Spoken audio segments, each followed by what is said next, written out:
Díobh is Mr. Canner agus an lucht spálaigh mé a pointí tábhachtí faoin kick-off.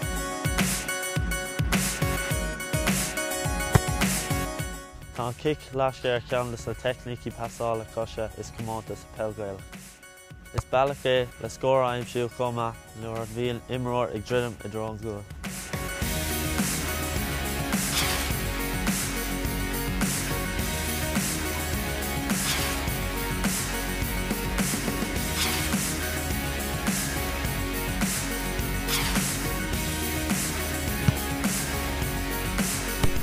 Ach céir faoin kick-all den talamh.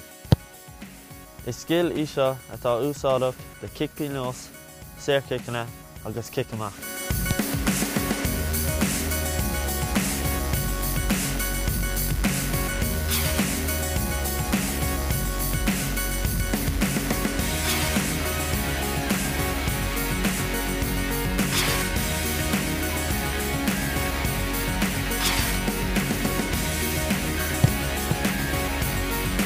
An rud is tábhachtaí ná go mbeidh sibh ag cleachta.